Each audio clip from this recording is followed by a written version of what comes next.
Oke, sekarang kita beralih ke rapor para pemain timnas Indonesia yang berlaga di Eropa. Pertama kita ke Kevin Dix dulu karena akhirnya jadi pemain Indonesia pertama yang merumput di Bundesliga Jerman.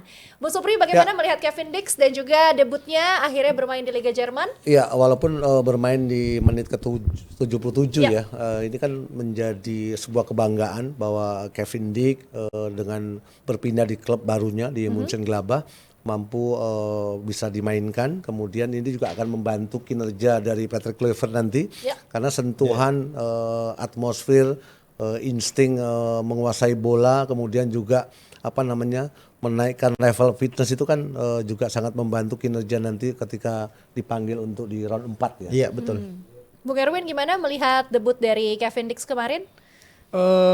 Bagus, dia sudah punya menit main, tapi sebenarnya Kevin Dix ini kan sejak dari klub sebelumnya di Belgia itu kan juga punya peran penting ya. Copenhagen. Iya, di Copenhagen. Dia punya peran penting di klub. Dia penalti taker pertama loh di klubnya. Iya. Cuma sayangnya waktu lawan Australia malah nggak masuk gitu ya. Tapi dengan tanggung jawab sebagai penalti taker di Liga Belgia di klub sebelumnya, terus main di Bundesliga, dia dikasih menit main itu sudah sebuah hal yang positif. Apalagi statusnya itu kan kalau pemain Indonesia kan non Uni Eropa. Jadi klub itu kalau mau mainin pemain Indonesia itu pemainnya harus benar-benar bagus karena jatah slotnya kan cuma 3. Betul. Jadi nggak seperti kalau pemain Inggris main di Jerman ya, pemain Italia main di Jerman itu kan sama-sama Eropa. Ini Indonesia non Uni Eropa sehingga slotnya itu nggak gampang untuk didapatkan. Makanya kan banyak pemain yang setelah berpindah ke warga negaraan akhirnya mainnya jadi ke Indonesia karena nggak dapat slot di Eropa karena memang persaingannya nggak gampang. Jadi kalau Kevin Dix sudah mendapatkan menit bermain meskipun belum full itu ya kita berharap sinyal bagus gitu ya. Karena kan efeknya nanti ke tim nasional Indonesia juga gitu. Betul, artinya sudah ada tanda-tanda namanya pun dipertimbangkan dengan sangat-sangat gitu ya di klubnya yang baru. Selanjutnya ada Emil Audero juga, kita ke Kak Oki sesama kiper nih. Oh, idola saya itu. Kemarin tampil baik, bahkan sukses menaklukkan AC Milan bersama dengan timnya. Bagaimana melihat sosok Audero? Ini favoritnya Kak Intan Soumadina juga nih. Ini dia ngalahinnya Milan lagi. Aku tuh kayak galau kamu aku tuh kayak sedih tapi happy gitu. Sedih Milannya kalah tapi happy Emilnya penampilannya baik kayak begitu. Emil ini salah satu orang yang bisa bikin DM ku rame. Karena di musim sebelumnya, di musim lalu itu ketika sebelum dia pindah sebelum dia memutuskan untuk memilih warga negara Indonesia, aku pernah bikin statement bahwasannya Emil Audero ini goblok, gue bilang. Kenapa? Karena secara penampilan waktu itu dia kalah bersaing dari PP Reina, dia pindah ke klub ke Serie B semua segala macam, penampilannya kayak begitu. Ketika dia udah nggak dipanggil, nggak dapat kesempatan main di timnas Italia, akhirnya dia memilih Indonesia. Menurutku, ya kau kemakan cakap aja. Tapi pada akhirnya dia ngasih bukti ke pelatih Patrick Kluivert, ke masyarakat Indonesia bahwasannya aku masih punya kualitas kayak begitu.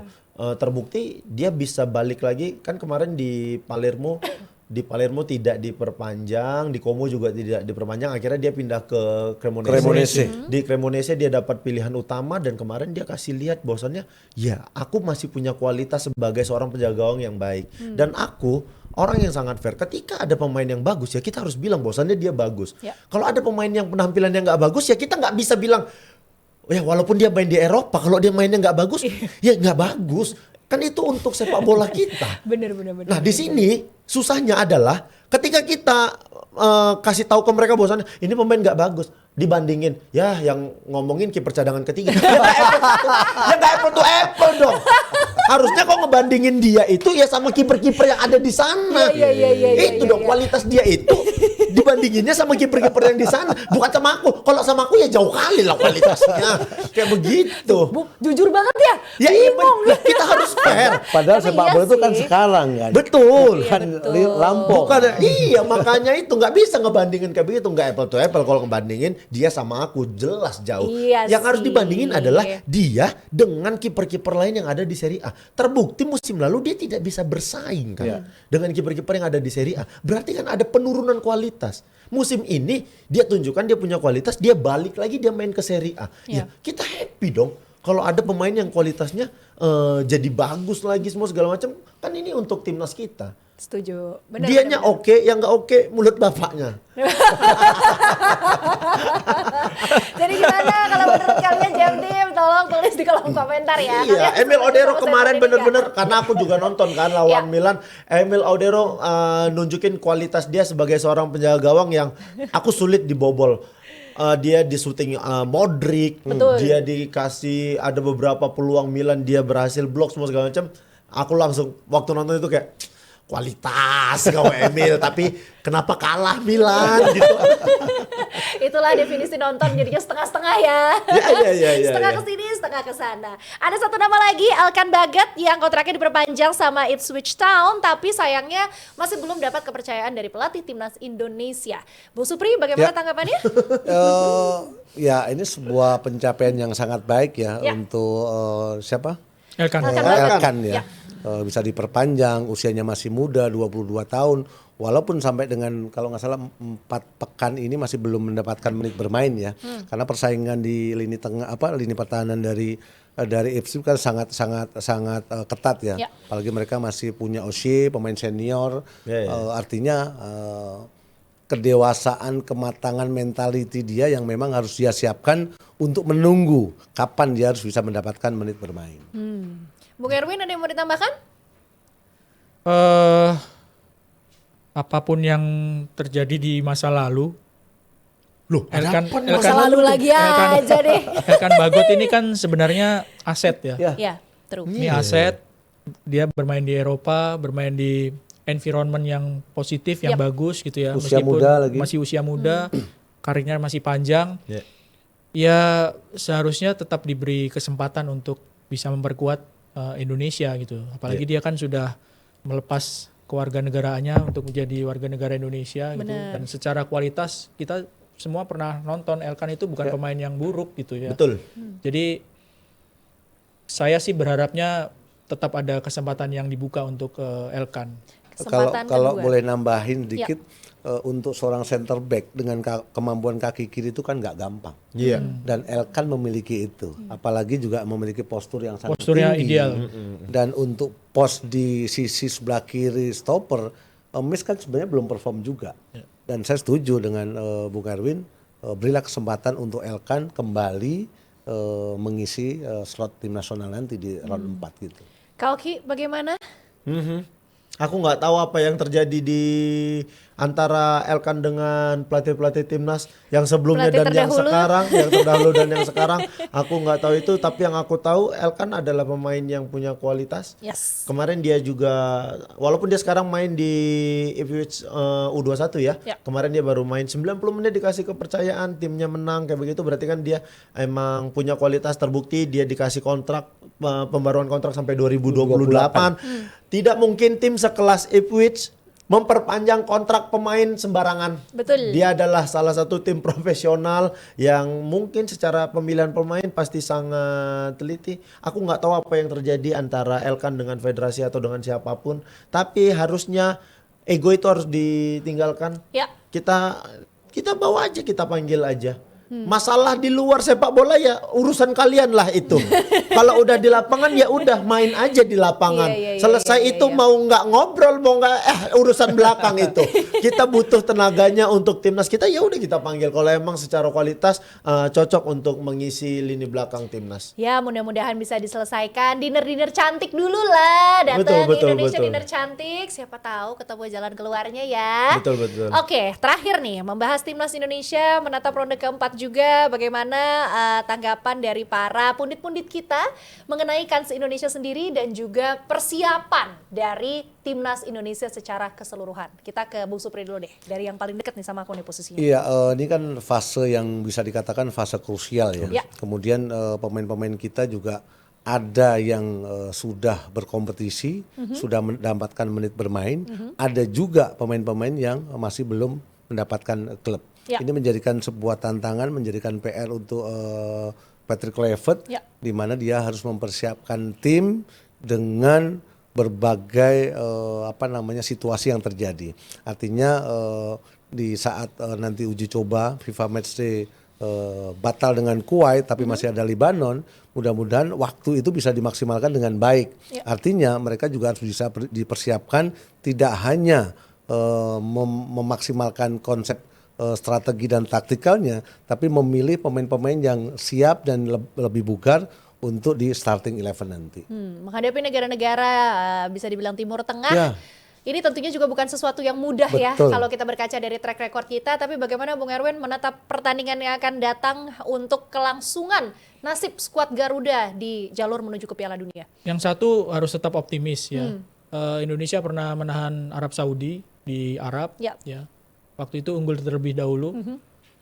Ragnar Ortmangun yang cetak kalau nggak salah. Yeah. Jadi ada satu pengalaman yang dilalui oleh tim Indonesia itu nggak kalah di Arab Saudi. Tapi kan ini ceritanya beda karena Arab juga improve ya. Mereka pasti berbenah, mereka jadi tuan Tesnya rumah. juga di sana ya. Iya, Iya. mereka juga pasti berbenah. Lawannya juga cuman sekali main, nggak home and away. Jadi memang ini fase yang sangat krusial dan jangan dilupakan adalah tekanan yang sangat berat tentu ya bagi tim.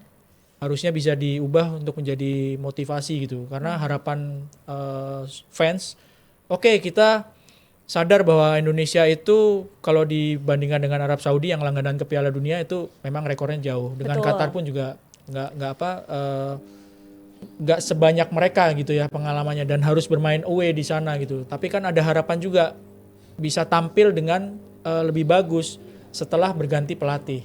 Itu kan harapan dari banyak orang gitu. Jadi tekanannya itu menurut saya harus bisa di manage supaya tidak menjadi sebuah hal yang merugikan. Kalau Kalki, soal teknis kan beliau-beliau yang lebih paham. ya betul. Kalki, bagaimana langkah kita menuju Piala Dunia? Sebenarnya momennya tuh sekarang sih. Kita nggak tahu ya nanti 5 tahun ke depan, 4 tahun ke depan seperti apa untuk Piala Dunia. Sebenarnya kalau kita mau lolos Piala Dunia momennya sebenarnya sekarang. Nggak mau ngasih ekspektasi yang tinggi untuk timnas. Ya. Tapi adalah sedikit harapan di diri kita, di hati kita dengan skuad yang ada, Ya. dengan kemampuan pelatih yang dipercaya oleh federasi. Harusnya persiapan round 4 ini harus jauh lebih matang ketimbang di round ketiga kemarin. Ya. Kita bisa lihat digembar-gembor semua segala macam lawan Australia kita disikat 5-1. Ketika lawan balik lagi ke kandang kita akhirnya menang lawan China dengan Bahrain, skor 1-0, 1-0. Ada peningkatan, tapi ada kekhawatiran juga dari cara bermain. Kita sebenarnya sebagai penonton tidak perlu mengkhawatirkan cara bermain. Kau mau main jungkir balik, nungging semua segala macam, asal hasilnya menang, kami tidak peduli. Bukan gitu Bang Supri? Iya. Betul kan? Kadang ada pelatih bilang ini, terserah kau lah, kau mau jungkir balik, kau mau nungging di lapangan, terserah kau. Yang penting kita menang. Karena yang ditanya bukan yang main bagus mana, Betul. yang menang Yang mana. menang, Iya. betul. Berapa? Gak ada orang datang habis datang nggak nonton pertandingan gitu. Siapa yang mainnya bagus sekali tadi? Gak ada. Orang kalau ada orang nggak nonton bola terus ketemu langsung.